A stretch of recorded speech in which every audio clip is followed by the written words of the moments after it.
Is it required for someone to be good on camera and charismatic to make a webinar really, really work as an asset? You know what's cool is because we each have our own unique personalities. Someone says like, hey, Alister, I'm not like you. I don't have your fancy camera. I don't have whatever it is. And I say like, then be like you. The cool thing is when you give a presentation, you attract people like you. You attract your own tribe, people that are attracted to you because of who you are. And you get to show up and be yourself. And then the people that want to be attracted to you will be attracted to you. Welcome to Unreasonable Autonomy. My name is Sarah Grace. This is the podcast for entrepreneurs and innovators who refuse to settle. Here we dive deep into raw, real conversations with boundary pushers who have pursued seemingly impossible ideas and yet have achieved unreasonable results, whether that's in their faith, relationships, health, politics, yes, even business. All of those conversations are happening right here, right now. So let's buckle up because this isn't about playing it safe. Unreasonable ideas, unstoppable results. Let's go.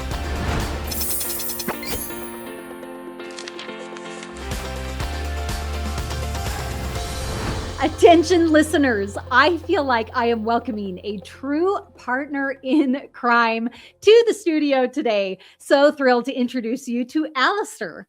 Alister is known for his journey from 0 to 100 MRR clients by using a method called nightly webinars. I'm so excited.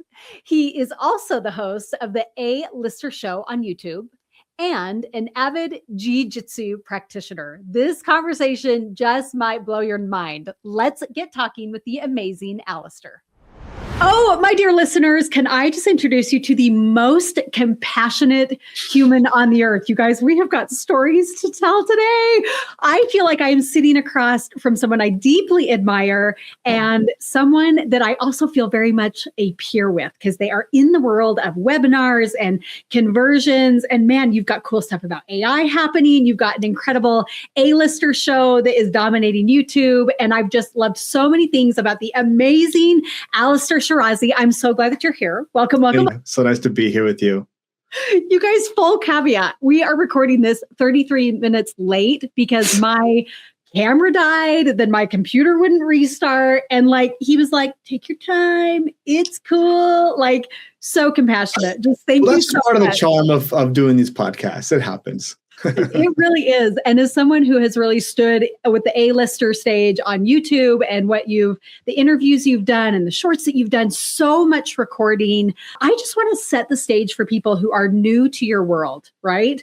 The way that I met you the very first time was actually sitting next to you at Funnel Hacking Live. Yeah. It was super random. Yeah. And we just kind of struck up a conversation. And what do you do? We just started talking and connected. We're like, you do webinars? I do webinars. Let's connect. Right. And isn't that like the tale as old as time where you're like, oh, you're crazy? You do the webinars? Oh, good. I feel less crazy. Well, it may seem kind of random, but at an event like Funnel Hacking Live, you're kind of in a room with a bunch of crazy people. Which is why we all go. Right? Yeah, exactly. It gives you the lifeblood to be crazy for the next 360 days, right? Exactly. Yeah. So I really want to allow our listeners to get really a 90-second, I know that's so rude of me, 90-second to 2-minute version of what got you into the crazy world of entrepreneurship, because I really want to dive deep into what I think is one of the most genius things that you have produced, which is called the nightly webinar. So give us the 2-minute version so that we can get into the stuff of helping our listeners really dominate online. Yeah. Real basic intro. So I was working in corporate America and I didn't like it. I was working at Apple, I was working at Meta at these high paying corporate jobs. Yeah. And because I thought that's what I had to do. And it just didn't feel like something I wanted to do. So I didn't like that so much that I went and I started a cleaning business. So I left from this white collar job, high paying, and I went to go clean gutters and pressure wash. Because it was one of those businesses where you didn't have to know much. If you could just ask enough people, then I would be able to at least make a decent living. And I preferred that to being on, in corporate America. So I did that. And because I have a marketing background, I was able to scale my pressure washing business from 0 to $500,000 in my very first year. And that was pretty cool. And then one day I was looking at like my goals. My goal was to make $1 million in a year, in my pocket, and doing the math on my whiteboard. And I'm like, okay, how many trucks do I need? How much marketing do I have to spend? How many houses? How many employees? How many managers? And I'm thinking like, this is my goal and this is what I'm doing. And these two things just did not in the same direction. I've got to make a change. And I'm like, I would love to start an online business. And so what I started to do was to help other small businesses with the very basic marketing stuff that I knew how to do, running ads, marketing. And so that's kind of how I started my online marketing business. And what happened was I was doing what most people do, which is like running ads, trying to set a sales call, trying to close on these appointments, on some basic marketing stuff. And it just wasn't working for me. I'd have my entire calendar booked up, 8-10 sales calls a day. No one would show up. The ones that showed up were not qualified. And so I just, out of almost frustration, one day I sent all of those same people that I was going to do a sales call with to a webinar, to a one-to-many presentation. I'm like, no one's going to buy from me anyways. So I sent everyone to a one-to-many presentation, and I invited all the leads that I generated over the past month or two of like grinding and trying to do these one-on-one sales calls. And my very first webinar, I actually got 17 sales. And it was so awesome. 17 sales at $97. And I was like, this is awesome. This is the only thing that has actually worked for me over the past few months. And I just got to do more of this. And so I started diving into that. And I did webinars every week. And then it hit me one day. I'm like, I heard Russell Brunson say, I read Expert Secrets, and it kind of changed my life, really. It's an amazing book if you haven't read it. And in the book, he says, if you do a webinar every week for a year, you have a 7-figure business. And the first place my mind went to was like, what if I don't want to wait a year? And so it's so crazy.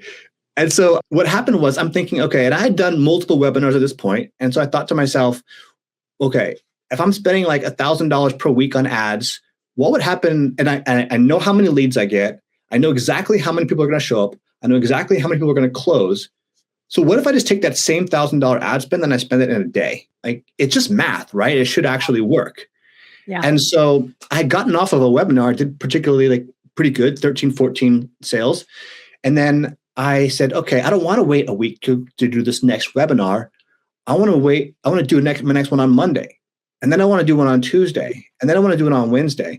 And so I took my weekly budget and I condensed it down to a day. And I started doing webinars every night. And the more I thought about it, the more it made sense. I thought to myself, like, people, if it's tonight, they're more likely to show up instead of having to wait 3 or 4 days. If the webinar is advertised as something that's happening tonight, they're more likely to register because they don't know what they're doing 4 days from now, but they know what they're doing tonight. Right. And if they didn't show up tonight, I can invite them tomorrow instead of having to wait another week. So it just really made sense. And I was in a place where I really needed to grow fast. I just had this urgency inside. And so that's what I did. And I was able to grow my company. I got my first 100 clients and I built a system, which is the most important thing. So that's kind of how I got started.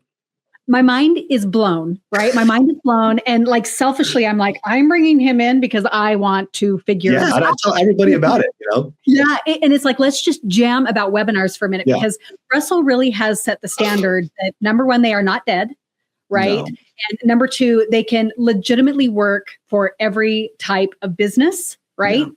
And the big promise, which all of us have heard and read about, is if you will do one every single week, you will earn 7 figures in a business, right? Yeah. And so with that in mind, I think immediately there are some parts of the brain that start to question and doubt the wisdom that he has given people about one-to-many selling. And so my question for you is, you talked about when you were doing sales call, people were not showing up and they were unqualified. Right. And I have found in the world of webinars that the quality of people showing up matters a lot, and that it often can feel really confusing or complicated or expensive to fix. So what advice or direction would you give people that say, I'm doing a webinar and may not be doing it every night, but maybe I am doing it every week, but the people showing up, I don't feel like they're my people, or they're not qualified on the call, or whatever it may be. Like what is the first step that they need to take? Yeah. So this is something I've gone through. Okay. And by the way, shameless self-promotion. I did just write a book. Yep. 0 to 190 days. And I outline a lot of this stuff. So here's what I found out is you have to know who is showing up to your webinars before you show up to your webinar. So what does that mean? Ooh. If you don't know who's showing up to your webinar, what happens is you will give your presentation, and if you don't have a positive outcome, then you don't know what to fix. You don't know if it's the offer, if it's the price, if it's the messaging, if it's the ads, if it's the show, whatever it is, right? Yeah. So one thing I implemented is I started asking people in the lead funnel a question that would let me know whether I'm attracting the right people. So for example, for me, I do B2B. I help people with their marketing. And so I started asking people, what kind of business do you have? And what that did was it instantly gave me feedback whether or not my ads were hitting the right people. So if, like, for example, I like service businesses. I like to work with service businesses because my story, as I told you, is I grew a service business. So if I'm getting people that are in e-commerce or, anything else like, insurance, there are certain things that I'm not really good at, not knowledgeable about. So if I'm getting those, and I found out that I was, so I can fix that. I know that I can fix that by changing my marketing. So I was getting people that were showing at my webinar, but weren't in my target market. So that's a problem that I can now fix through my messaging and through my targeting. Ooh. That's a big one. This is so good. And I would say that the principle here that Alister, that you're bringing so brilliantly to the table is you have to know where to focus when you are doing one-to-many. Because how many times, and I would love if you could share an experience even, so many times, webinars have a lot of moving parts. There's an offer, there's the secrets, there's the false beliefs, and there's the show up rate, and there's the follow-ups, and there's so many things. And that's why people hire people like you and I to cover the whole gamut of it. What do you wish you could say to people that are like, they're just too hard, or they're dead, or they're just not working? This whole one-to-many selling thing, like, are there other elements to it that they should really be narrowing down so that they know what to focus on, right? I hope that question's clear, but talk to them about webinars are working. Well, what's crazy is everyone that does webinars, I hear this phrase, like, webinars aren't dead. Like, I think Jason Fladling, who was one of the first people that did a webinar, he even posted the other day, he's like, webinars are not, or I think it was an email they sent out, webinars are not dead. I'm like, why do people that rock webinars always use this phrase, webinars are not dead? Like, the more you try to deny something, the more people are going to question whether or not it's true, right? So fascinating. Here's what I can say is, like, it is a really big thing. For me, there's it's a 5-step process. It's like a 5-step chain link. Okay, you need to get registrations. You need to get people to show up. You need to get them to stay. You need to get them to buy and get them to upsell. So for me, that's the 5-step process. And there's benchmarks for each one of those things. And so the cool thing is, if your webinar is not profitable or not working, it's going to be one of those 5 steps. And I think it is complicated. Like, I don't want to give the illusion that, like, it can be complicated, but it can also be very simple. Like, a webinar at its core is what? Is you showing up to a group of people and giving value and then inviting them to come work with you. At its core, that's all it is. Yeah. And there's a lot of optimization that can go into it. But Russell does this really cool thing, which is like improv webinars, where it's like he a couple of slides, 3 main key points, and a really good offer, and you can just be successful with that. But the way I think about it, it's a very, very basic thing. Like, no matter what you do, if you can get 100 people in a room, then you can make money. Because like, just the law of probability, some people are going to want to work with you. And the way I think about it is like this. If you go up on the street and you go up to 100 people and you ask them for $1, hey, can I have $1? No. Hey, can I have $1? No. If I ask 100 people for $1, I bet at least one person is going to say yes. Right. So you could have the worst offer, but just by the law of probability, if you ask enough people, someone's going to say yes. And asking someone for $1 is probably the worst offer you could have, right? It gives to give you money for nothing in return. But even that, if you ask enough people, someone's going to say yes. So if you can fill a room, you can make money. And so marketing is very important. And then start there, and then you can always refine along the way. Because if you can fill a room on one day, and then if it doesn't work, if you can fill that room again, you can try it again. So marketing is very important, being able to run ads, being able to fill the room. And then you just get unlimited shots on goal. Like you can just try it again next week. Yeah. You know? Yeah. And I want to dig a little bit on your the personal element of what this does for you as the entrepreneur when you do a webinar every single night. Because boy, does that take some guts and some confidence and some failure. And so what has that done for you personally as you put in this nightly webinar method? So two things I wanted to say. So one is, as I was going through this, it wasn't easy. It takes effort. So here's a couple of things. One is like, if you're doing sales calls and you're on 7 or 8 sales calls per day, then a 1 hour webinar kind of seems like a savior. Because like, instead of, right, it's a frame, right? Instead of having to sit there on 8 sales calls with the same presentation, talk to 8 different personalities, take 8 different no's, 1 hour webinar, 90-minute webinar seems like much better. But the other thing is, I remember thinking, like, I would have to repeat myself every single night, and it kind of felt a little bit like mundane. But then I thought about Beyonce, and I thought about big stars, where they have Las Vegas residencies where they will perform the exact same thing every single night. And they go out there and sing the same songs for 20, 30 years. Yeah. You know, with the exact same enthusiasm, and sometimes 3, 4, 5 times a week.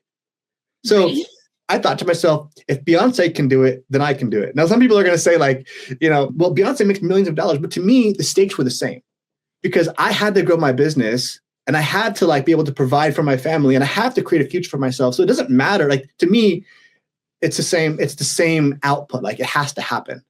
So that's what I thought about it. This is so good. I'm going to record in your studio in San Diego because we have so much to talk about right now. Yeah, I can't wait. I'm looking forward to it. I'm now like really mad at my Nikon for stealing 30 minutes of your brain from me, but that is fine. It just means there's going to be more conversations happening. One thing that you said aligns with what my word of the year is. My word of the year is required. Right? And I'm not really a word of the year person. Apparently this year I am. And the word required to me brings a lot of freedom in just showing up and doing the mundane or trying the mundane or trying to actually define who your avatar is, which all of us have ignored for decades, right? Like really understanding them, right? That word of required and what is required. So one of the things that I would love your thoughts on is it required for someone to be good on camera and charismatic to make a webinar really, really work as an asset? You know what's cool is because we each have our own unique personalities. Someone says like, "Hey, Alister, I'm not like you. Like I don't have tattoos. I'm not young. Like I'm not really. I don't have your fancy camera. I don't have whatever it is." And I say like, then be like you, because what happens is you're going to be able to I attract people like me. And there are people that look at me and says, I don't want to do business with that guy for whatever reason. He's not my person, not my type. But then, you know, if you were, it could be, the cool thing is when you give a presentation, you attract people like you. You attract your own tribe, people that are attracted to you because of who you are. And you get to show up and be yourself. And then the people that want to be attracted to you will be attracted to you. So you don't have to be like me. You don't have to be, you know, not good in camera. In fact, sometimes that actually works to your benefit because you can say like, I'm not someone that's good on camera. What I am is someone that knows how to do this particular thing. And I'm going to show you how to do that. Oh, and isn't it one of our jobs as webinar presenters is belief, creation of belief. Yeah. And often we forget what it's like to really lack belief, and we don't go deep enough into that lack of belief in what it feels like to be there. And I vividly remember 2 moments, and I would love your response here, of watching a video of Peng Joon trying to sell with a little paper ripboard kind of thing. And it was a disaster, right? He's like a multi-millionaire for those of you who don't know him. And he is so good on stage and he is so good at selling and inspiring and doing all those things. And there's something about seeing that video where you go, oh my gosh, maybe I can do this. Maybe it's terrible, right? And how many of us have seen young Russell Brunson trying to sell a potato gun with a shaved hair, with shaved head, and in that kind of element? So how can you inspire the courage to be the shaved head Russell Brunson and to be the tripping over themselves Peng Joon? Like, how can you inspire people in the earlier lack of belief stages? People don't understand that everyone started someplace, Yeah. People don't understand, like, they see the polished final result, but they don't they don't see all the work that took you to get there. And I have the unique perspective because I do jujitsu, and I've been doing jujitsu for about 12 years now. And I see new people come in all the time and they're like, dang, you're so good. You're so good. I'm like, no, but I was like you. Like I started just like you. You have to understand, when I came in, I was worse than you. So I understand now that, everyone starts at some place and they see the polished final result, but they don't see like the work. And I think it's okay to just start someplace, and you get good by doing the thing. And you get good by doing the thing so many times. Now, over the past 18 months, I've done over 150 webinars. And you get good by doing the thing over and over and over again. I've done more webinars than some people will probably do in their entire lifetime. Right. And by doing something that many times, I wasn't good my first one. I mean, I happened to, I guess I got lucky in the sense that I did have some kind of positive result in the beginning, and not everybody has it. I understand that. Yeah. But you have to commit to doing the thing. You just commit to doing the thing. And then your brain decides, like, if I'm going to do this thing, I might as well get good at it. I might as well, like, eventually just, I'm getting tired of not getting good at it. So let me just, like, learn how to do it. Let me just watch somebody else's webinar. Let me read a book on the subject. Committing to actually doing it is the most important thing, and showing up. But it does take time. Everything takes time, Yeah. You have to be really good in the beginning. Because we are the ones that are meant to grow, right? Like, it is going to take time and effort and all of those things. And a follow-up question to that, again, I'm pulling on my own selfish word of what is required, right? What is required to become who I want to be?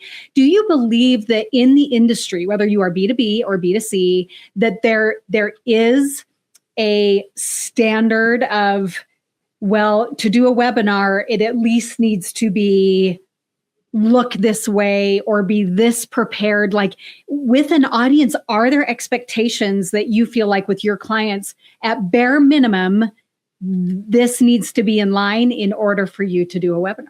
I think a webinar can be what you want it to be. I think a webinar is just a one-to-many presentation where you provide value to people that need it, and then you invite them to come work with you. That's all it is. And I'll tell you this, the more effort you put into it, the more effort you're going to get out of it. So you can show up and just kind of freestyle it. Yeah. Just like you could freestyle your content, just like you can freestyle any presentation. But the more effort you put into it, the more you're going to get out of it. The more you study it, the more webinars you watch, the more you think about your offer, the more you put into your marketing, you're going to get more out of it. But I think the most important thing is to get the ball rolling. And for me, that's always been the case. Like, if I want to start a new business idea, sometimes what I'll do is I'll just run an ad. I'll just like, okay, I know I want to do this in like 2 or 3 weeks. Let me just run this ad. And then when the leads start coming in, I'm like, okay, I'm spending money. People are clicking on this ad. I need to get my stuff together. So sometimes, like, creating that pressure for myself really helps. But you have to just commit to doing it. But yeah, I think the more you put into something, the more you end up getting out of it. That's important. Yeah. And something that you have said a couple of times is, within a webinar, you are there to provide value, right? And then the big devil comes over on the shoulder and says, don't overteach. Don't overteach. Like, it's only there to change belief. Like, where do you, like, forget Jason, forget Russell, bless their hearts. They've changed both of our lives, right? We love them. We respect them. What is your take on actually providing value in a webinar? Yeah, and this is a big one. I've struggled with it. I've provided way too much value. It's not about providing too much value. Here's how I look at it. It's about right brain, left brain. And I'm not a scientist. This is just how I think about it. I think of left brain being logical and right brain being emotional. Yeah. And I noticed that the more the more technical, the more teaching I get, the more they think that they're going to school, and they just like start thinking about all the stuff they have to do, and the right brain shuts off. Okay. But when you're selling, you have to keep the right brain activated. And so the more teaching and technical you get, the more activated the left brain gets and the right brain turns off. But we don't want that. We want the right brain to stay active. They want them to be excited. We have to be in a state of excitement and optimism. And that is how they're most going to be interested in working with you. Where you just start about like, okay, step one, you got to do this, and then you got to do this, then you got to get this. And you're like, fuck, that sounds like work to me. That sounds like school. I don't want that. I want that. Unfortunately, people are, they want the result without the work. Okay. And so not that we're trying to downplay the work, but in order for us to affect change and help somebody transform, first they have to be inspired to some degree. Yeah. Right. And so the way we do that is by getting them hopeful and optimistic about the future. And then once they're in it, then they start to actually do the work because now they're committed. And so that's how we can help somebody make a transformation. But I think about, is this going to be activating the right brain, or is this going to be activating the left brain? Is this going to be too dense for them? Are they going to be thinking about whether they can do this or not? Or are they really going to be excited about what this is going to provide for them? That's how I think about it. Right brain, left brain. Oh, this is so good. This is so good. And I'm glad you appreciate it, because a lot of people don't understand this, but I think you actually really appreciate this stuff, which is really cool. Oh my gosh. I mean, off camera, we will talk about the amount of suck that I have experienced in webinars, right? So I just deeply respect someone speaks the language, right? So what would you say are things within a webinar that keep the right brain activated? Yeah, I think you have to keep thinking about talking about the outcome that they're going to be getting. And so, the what and the why are the biggest things. And you just kind of leave the how out of it for now, right? The how, number one, you're going to sell the how. But the second thing is, here's a great analogy. Yeah. If anyone's ever had to make content before, okay, and you talk about how much money you made in the last webinar, you talk about the success you had over the past year, that type of content does really well. Congrats. Wow. How did you do it? Tell me more, right? Now you make another piece of content. Here's exactly how I made $100,000 in the last whatever, right? Right. I had to make a funnel. I had to here's the ad that I did. Here's the targeting that I did. Here's the this, here's the software that I use. Here's the automation. People just swipe right past it. You could give them all your secrets in your content, but because it's not like exciting or like, they're just going to swipe right past it. So that's the same thing in a webinar. If you can like talk about the exciting parts and leave out the nitty gritty, then you're going to have people that actually pay attention. That's kind of how I think about it. Is like, I used to give really concrete advice on my social media content, but people don't pay attention to that stuff. You could be giving them all the secrets and they aren't interested. Right. And it's such a challenging platform, especially when you're doing content start over, Ran. So sorry. Especially when you're doing content where there isn't this ability to like do a Q&A at the end of a webinar, or maybe you've got a Facebook group that you comment, while you're selling your product or whatever as part of your webinar strategy. But when you're doing social, it's like, if they can't see themselves in your successes, if there is not that trigger word where they're like, oh my gosh, that's me. Oh my gosh, that's possible. All that's going to come up are objections, right? Yeah. I'm not charismatic enough. I don't have Persian blood, I mean, that's all you, right? Like there's all these things. I'm not dynamic like you. I don't have your studio set up. I don't live in California with all these huge connections. Like there's just a million things that can come up. Yeah. And so I do notice as I was part of your book launch and kind of watched how you did and funnel hacked it, so to speak, of what you were doing. What are ways that you stay engaged with your people with kind of that short form content that makes it feel personal and you approachable, but doesn't make you work 100 hours a day? Yeah, are you talking about like social media content or on webinars? Yep, mainly on social media content. Yeah, so I'll say that I might not be the one to learn from for social media because I'm really trying to figure it out myself. What have you learned? Yeah. I will say one thing is that, and I saw this from Mosseri, the CEO of Instagram, in 2026, with everybody having this fine-tuned, high-quality content and AI, people are going, and in fact, I just posted this today on my Facebook, is like in 2026, in an age of AI shortcuts, what's going to be valued the most is authenticity. Oh, Are you willing to get in front of a camera without fancy stuff and just talk to people? And I think people are going to really gravitate towards that. Just being you and a camera, talking to people and being completely authentic. People have AI clones. They have, AI material now, and people aren't going to want to be in front of the camera talking, making genuine, authentic content. And the ones that do are the ones that are going to be able to build a real connection with the audience. So that's going to be my strategy moving forward.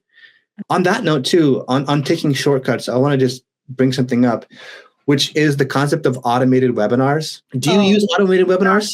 Started. Do not get me started. I do not allow my clients to go fully evergreen ever.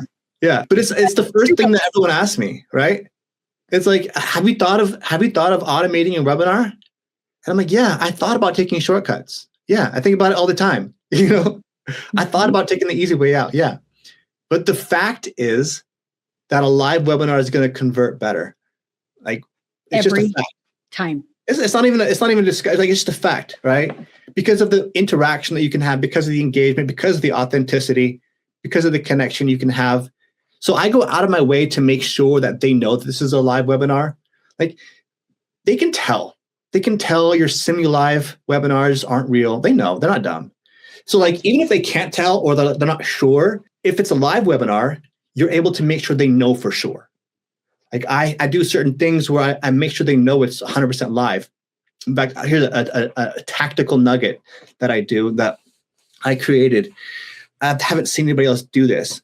So at the beginning of my webinars, I'll pull up a document, like a Google Doc, and it'll have today's date on it. So yesterday was January 8th. And it says, what kind of business do you have and where do you live?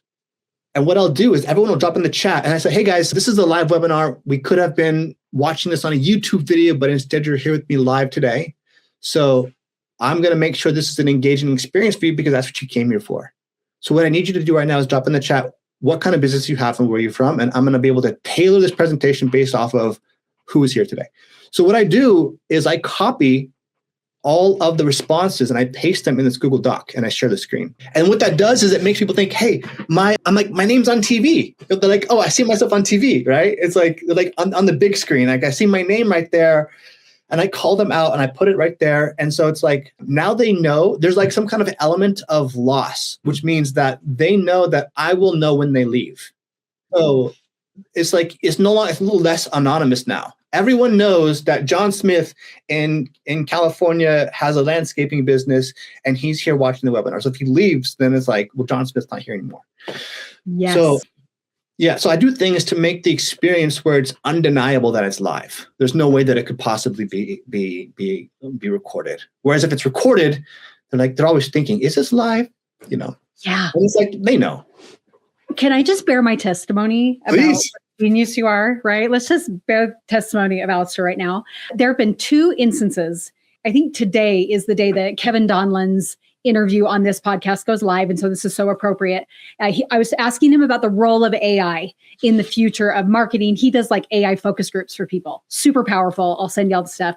But he was saying, well, everybody is going to be using AI and video and all those kinds of things. So therefore, you use the mailbox, right? You use the mailbox. And he legitimately just marked me in a thank you card. Did I open it? Absolutely. Right. Like my message to people with what you're saying is have fun, you guys. Have fun and do the opposite. And then I was sitting with another client who was saying, gosh, it seems like all the webinar people are telling me to this is the one thing that's working right now. And I said, awesome. And that's why we're not going to do it. Right. Because everybody has experienced a pretend live webinar. Right. Yes. Yeah, so like take what Alister is telling you guys, listeners, and like pull up the Google Doc and make sure that you go over the top that this is live. Yeah. Right. Are there other, I just want to geek out forever on this, but are there other elements to webinars that you feel like people are overthinking or not taking advantage of, especially in 2026? Let me think for a second. So one thing I'll do. Oh, this man. I knew it would. How much are you charging for this? How much are you charging for this podcast to watch this podcast? Let's go. You're selling this. So you're selling this podcast, right? All right. So here's a really good one. Okay. I like this one. So in the beginning of the webinar, what I'll do is I'll put up like, hey, let's start this webinar with a giveaway. Who wants a giveaway? So what I need you to do right now is take a picture of this webinar. Here, I'll make a funny face for you. Take a picture of this webinar, post it on your Instagram, and tag me. Okay. What I'm going to do is I'm going to give away one person that tags me in their stories a free one-on-one consultation. And oh my gosh. And what happens is I get 10 to 15 people tagging me in their stories, and I get to reshare that. And that just builds the whole ecosystem. Number one, now they're following me on Instagram. Number two, now they're pushing me out to all their friends. Number three, now I'm resharing those stories on mine, which helps to build my personal brand and authority. And so that's a really, really cool hack that I started to do. But here's a hack booster. Okay. So, and I got this from Tim Ferriss in the 4-hour work week. Okay. Like 12 years ago when I read this book, 15, I don't know. So I say this phrase and it really increases the amount of people that take advantage of this opportunity. And I say, last webinar I did this and only one person actually shared me on the story. And I think it's because everyone thought that there was going to be a lot of people doing it. But because they thought that no one was going to do it, only one person didn't. They actually got the webinar. They actually got it. So if you do this, you actually have a really good chance of winning it. So everyone thinks in their head like, oh, there's going to be 1,000 people. I'm not going to have any chance.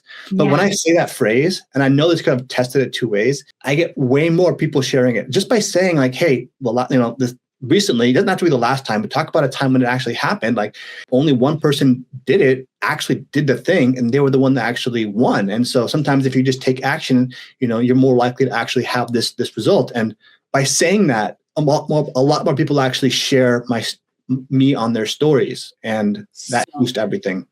So cool. And there is something I think that we forget, that when people show up to a live webinar, they often think that there is this sort of hierarchy as far as he's a big deal, he's selling this thing, he's so successful, and I'm this student clear down here. And I call it the gathering of allies when I tell my clients that. They need to feel like you are an ally to them, right? Like, yeah, you've experienced successes they haven't, but you are still a human, and there's messiness there, and there's whatever. And I think that's a perfect example of showing, look, people aren't posting, right? People aren't posting. You may be the only one. I have experienced what it's like to have just one person, post and tag and those kinds of things. And I think it really humanizes that connection there.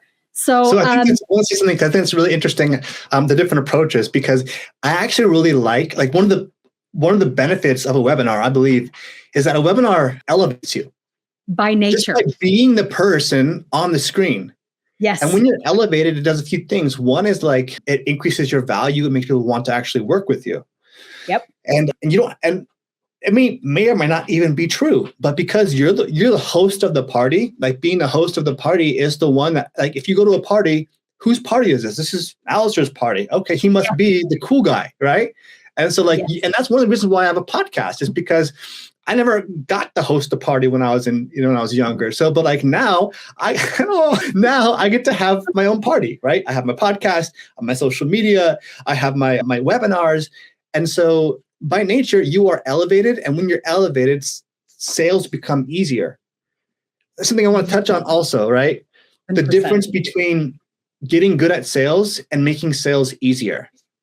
So a lot of people, they want to know about what's the right words? How do I handle an objection?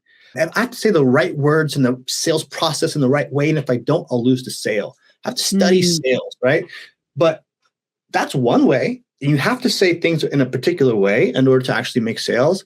But how do you make sales easier? Like, how do you make a sale easier? Well, what if I'm doing sales calls, okay, one-on-one sales calls, and I'm not really having very much success? So what if somebody had watched an hour's worth of your content and you were like the person elevated on this webinar as the guru, as the knowledge, the expert? What if they watched your webinar, they got value, they saw that other people are getting value from you, and then you met them on a sales call? Would that make it easier for you to make a sale? Yeah, probably. So what else would make it easier? So I like to think about, instead of getting good at sales, how do you make sales easier? And a webinar is by far one of those ways to do it. And if you're just starting out in webinars and you aren't really good at closing deals on the webinar, you can start out by doing a booked call webinar, right? Yes. Where you offer some kind of audit or free consultation or some kind of value where they can show up on this one-on-one after the webinar and meet with you and then close a deal. Now they know your offer, they know your value, they've seen you at an elevated, an edified standpoint, and it just makes the whole sale easier. So instead of going from like booked call to a sale, like they sign up to the webinar, they watch the webinar, then they meet you on a sales call, then you're more likely to have success, which is awesome. Amen. And I hope you guys can feel like Alister wants you to be successful, right? Yeah. And selfishly, my word is there are things that are required in order to make sales easier. Mm-hmm. And how people perceive you socially is something that makes sales easier, 100%. Period. Mm-hmm. Right? 100%. If you are trying to sell me into a 6-month, whatever coaching program, and I go to your social feed and it looks like just a personal page with you selling stuff on Facebook Marketplace and sharing recipes, like there is a social perception that is attached to that, right? Yeah. And I know immediately people come in and say, well, I don't want to be fake, or I don't want to be like whatever. Okay, but something is being perceived, right? Yes. Something is being perceived. And so what would you say is a bare minimum requirement for the external social scene in order to make webinars more successful? Because you're in this. You're on YouTube, you're figuring out social, like what are you learning? What's the I think you have to have the house in order, right? Like what would it take if I were going to want to do, if you like think of it from whoever's asking that question, think of it from your perspective. Like if you go to your page, do they feel confident enough to actually give you money and you're going to give them the result? Like, are you living this life? And so I think you have to have the house in order. And there's a few different ways to do that, but having a social presence is helpful. And you kind of got to play the game a little bit. You have to play the game a little bit, but people don't need you to be famous. They just need to know you care enough about this topic. You care enough about this thing. Yes. So you don't have to you don't have to do TikTok dances, do a bunch of, like content every single day. But like, what does your bio look like? Do you have a link in your bio? Like, do you have a couple of pinned posts? Are you even on social media? Because it's just like, if I'm going to give you money, I want to know you're not going to like take my money and run. And that's it. It's more of just like a background check. I can do a little bit of due diligence before I give you money. And I think if you're just starting out, you might not be able to charge really high prices, but to be honest, you might not deserve, I don't know. You might not deserve high prices if you haven't proven that you can get people this result. Right. So that's why I like to start off with low ticket monthly recurring on my webinar. So this is like my process, right? So I never had success selling high ticket on webinars, and I tried it a couple of times and I never really went back to it. So my process has been this. It's like, this is a really important part. And I want to talk about this too, so my process has been, instead of having like a sales call where they're just going to show up like a free sales call, what I like to do was to basically have a paid sales call where somebody pays something on the webinar and they get some kind of onboarding, which is basically a sales call. So if they pay like $97 on the webinar, then included in that, whatever they're getting is an onboarding call, then they're basically paying me to show up to an onboarding call. Yeah. And what happens is, they've already proven they're willing to take out their wallet to solve this problem. The show-up rate is going to be 100%. They've watched me in the webinar, so they already trust me and believe me a little bit. And so the upsell ends up being a lot easier, as long as it's a natural upsell from there. And so my method is, instead of selling a $1,000, $2,000 thing, $5,000 thing on the webinar, especially for people just starting out, it's hard for them to even conceive that they could even do that. Yeah. What I do is I sell a $97 recurring revenue product on the webinar. So $97 per month. And that can include something, and that has to be scalable by design. So don't give all of your time, don't do too much services, but a community, a course, a weekly group call, some kind of tool. And so basically $97 per month, right? And then on the onboarding call, you can offer them something a little bit more high touch, $5,000 to $1,000. And so if you're just starting out, that's a really great method, because what happens is every week you're going to get in your webinar, you're going to get 5, 10 clients, maybe more, maybe less, but you're building recurring revenue every single week. A portion of so the goal would be to break even on the webinar on the front end. And then of those 5 to 10 people, you now have 5 to 10 really great upsell opportunities that you could potentially sell them on the onboarding call. So that's kind of my goal. Is I go low ticket monthly recurring revenue, because then I used my very first webinar, I made the mistake of just doing a $97 offer. But then I do okay, but if they did $97 offer, they might do a $97 recurring. And I didn't see much difference in the conversion rate there. So now I'm building recurring revenue and I'm having highly qualified sales appointments. And that's kind of my method. Oh, and this is outlined in your book, right? Yeah, my book, 0 to 190 days. I'm here for it. Yeah. And so if you're sort of like, oh, I want to go deeper, I want to see examples of that, or I have some questions, well, find Alister, he'll answer those. 0 to 190days.com. Beautiful. We'll make sure that that's linked in the show notes so that you guys can get more details on this. One of my questions actually goes into a personal nature with this, right? So I've heard this story of I'm doing webinars every night and I'm putting $1,000 a day in ad spend, and I'm fulfilling and I'm figuring out offers and all those kinds of things. And I immediately go to the idea of, you live an hour and a half from Disneyland. Are you ever there? Do you have a life? Right. And I know something that is personal to you is you believe that a key component to your success and fulfillment in your life are the relationships in your life. Yeah. I know that matters a lot to you, and that the support of a spouse or a partner is critical to the success and vision of a business. Yeah. Can you give us some backstory there on why that matters to you and what your experience has been? Well, I think 2 things. One is, if you have someone that matters to you, like I do, my wife, then that kind of becomes one of the reasons why you want to succeed. Yeah. Right? Especially as a man, you want to be able to provide for a family and have a future where, your spouse maybe doesn't have to work, or maybe can work optionally if she wants to. Have, be able to be stable enough to have a family, those kind of things. So that's a big driving factor. But the other thing is, having someone that believes in you and believes in you more than you believe in yourself. And in times when doubt creeps in, you have that support system. That's really, really important. So yeah, I think it's just those kind of things. So it's having someone to believe in you and then having a reason to do it all. So if I were to interview your wife, how much would she know about the day-to-day operations of the business? That's a really interesting question. So I'd say last year she knew a lot more. We kind of came to a point where, because she has a full-time job and she's a software engineer at a Fortune 500, Fortune 50 company, like a big bank. Awesome. So she does really well. And what happened was, so I met her when I was vacationing in Brazil. Funny story. Wow. I went to Brazil after I had sold my first business after college, and I was supposed to stay there for 6 weeks.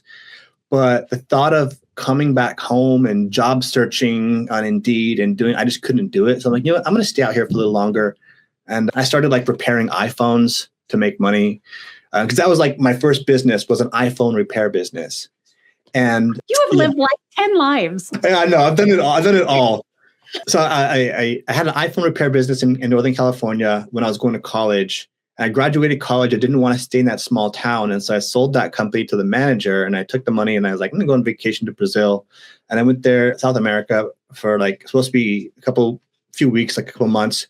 But then I just didn't get in my return plane home. And then I met a girl, and then I started hanging out. And then I'm like, well, I can't leave you, so let's just get married.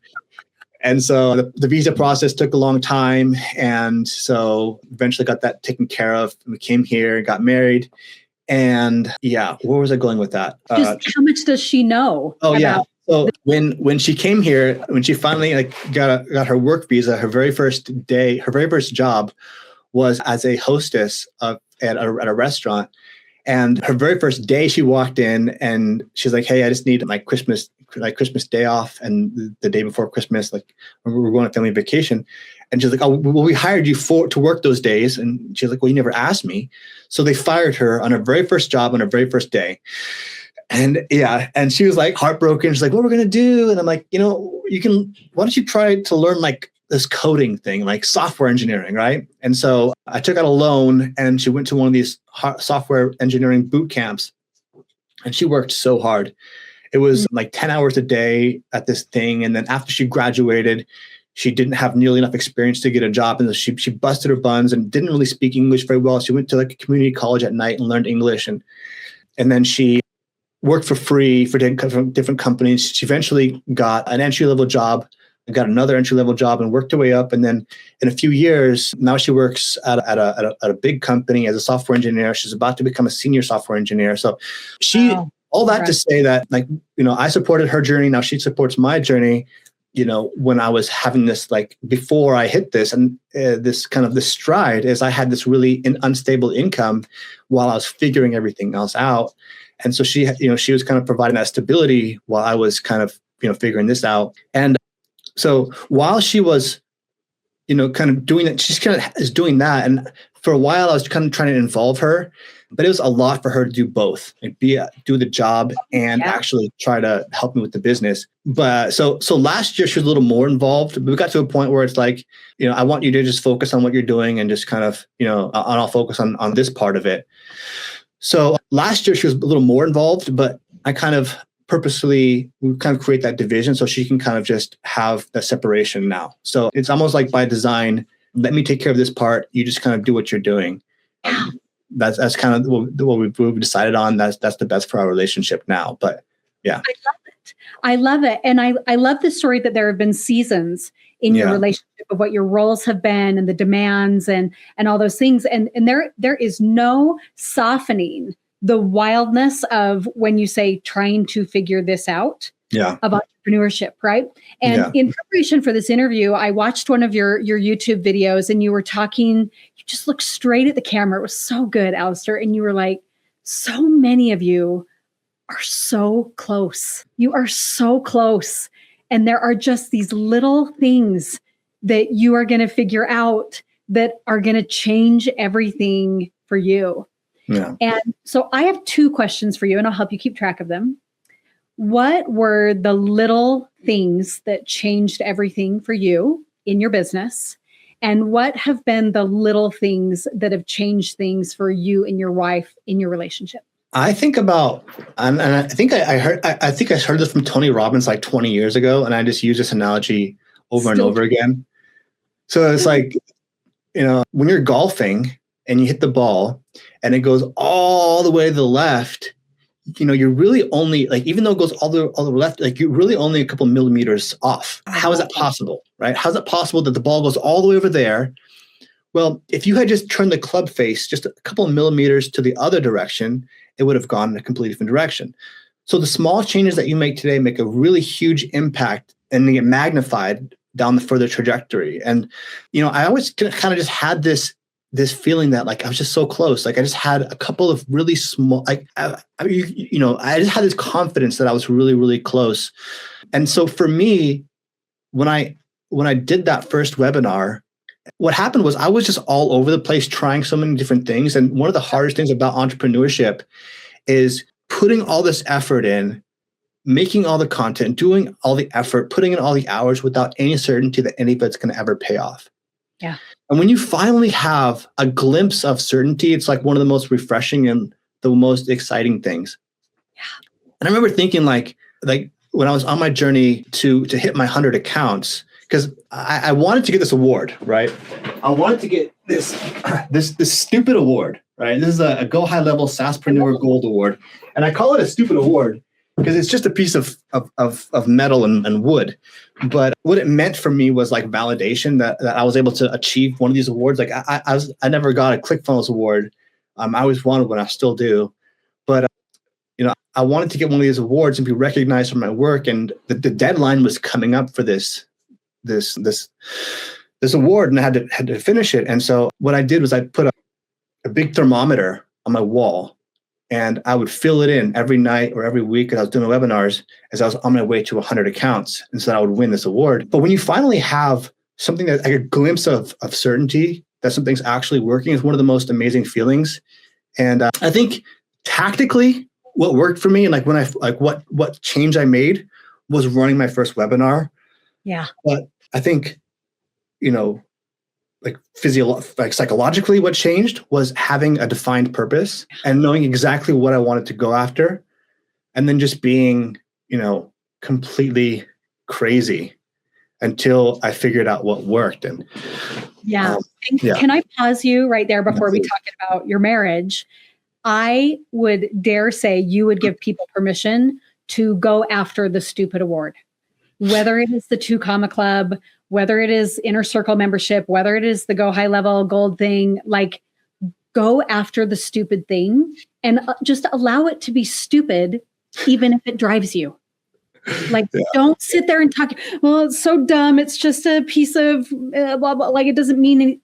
Yeah, but if it's going to get you to do nightly webinars, like, go after the stupid thing. Would you give people permission to do that? Oh, yeah. Just, it's Russell Brunson nailed it. He was one of the first people to do this, right? Yes. It was like what he did was he created a mass movement. He let people believe that it was possible to achieve this. Like, without that belief that it's even possible, no one would even go for it, right? Right. Like the 4-minute mile. Right, the 2-hour marathon. It's like, once it's been broken, now it's opened up the floodgates to allow people, to give people permission to pursue that goal. And so, just get a stupid award, like it's fun, and it was validation for all of my hard work. So now I have my next stupid award, which I'm going after. So awesome. Yeah. Give yourself that permission. Go after the stupid thing, because it's going to get you further than not going after it. Right. 100%. I love it. So what would be your thoughts about what have been some of the small changes that you and your wife have made that you feel like have really elevated that relationship? Yeah, we've had a really, great, powerful marriage. I think I'm married, I think by some people's standard, I think pretty young. I think we got married when I was 24. How old am I? I think like 26. So, my friends weren't really getting married that much at that time. But, marriage is a really powerful thing because, as a young man, like, a lot of times, looking for a partner can consume a lot of our mental capacity. Yeah. And we're thinking, you're going out, you're socializing, you're hanging out with your boys, you're trying to figure out, like, you're dating, you're spending money on dates. But when you find a partner, a lot can change, because now you just have another person that is helping you with your goals, and now your goals become one, and you guys can kind of move towards, you just have support going through that, whatever you're trying to accomplish. Not to mention, like, you guys are, you're financial, right? You guys are splitting rent. You guys are, pooling your incomes. So, you have your support system, somebody you can talk to and brainstorm with. So I think a lot of, like, and I think I was too, or a lot of young men are like, I don't know, I don't really want to get married, or, I don't want to settle down. Like, that's a thing in our culture. It's a shame, because I wish I realized sooner how powerful marriage can be. Yeah. As far as what's making our marriage better, that's a good question. I can't really think of what that is. But I just know for us, I think finding the right person is really important. For us, our marriage has just we've been very lucky to just have things that are really easy. We've always just been really supportive of each other. And that was just kind of from the beginning. Like, when I was in Brazil, we were working on our business together, and, my wife was helping me at the time. Like, I taught her how to repair iPhones, and we were running around repairing iPhones and stuff. And so, like, I knew we were going to work really well together from the beginning, and she's just always been super supportive. So, well, and Alister, I would, rudely interrupt you to say that I have observed a trait in you that I I hope has not gone unnoticed. And that is simply how you talk about her. The words that you use and the respect and what she's brought to you and all of those things. And I don't think that can be overrated, right? Yeah. The words that we use set the frame for the partnership and the marriage that we have. And so I would dare interject my own observations that that superpower of you two is that there is a deep respect, I'm sure internally, but also just in the way that you talk. And we have a really deep respect for everything, especially when I watched her journey from when we came here to the United States together, and just the amount of like brute force that she had to go through to break into her career. Like I haven't seen anybody do that. And she really just lived the American dream, which was, come here, legally, do everything that learn language and taking advantage of everything, like going to a community college, learning the language, going to school, learning a skill, working for free, just working. She's applying for hundreds of jobs. So, that the respect came from just the actions that we took together. And so then I was supporting her during that time, right? When I first came here, after living in Brazil for 3 years, I had no job prospects. I had a college degree and I was an entrepreneur in an iPhone repair store. So I drove Uber 60, 70 hours a week, back hurting, making about $1,000 a week. Oh, no, sorry, $500 a week is what I was making. I made about $2,000 a month at that time, 60, 70 hours. And I was really thankful for Uber because at that time I was able to have an income when I didn't really have any other way. Yeah. So I was really thankful for that opportunity. And then I got my first corporate job and I started to move up in the corporate world. Yeah. So it starts from a deep respect and just a partnership of like starting from the bottom and creating stuff together.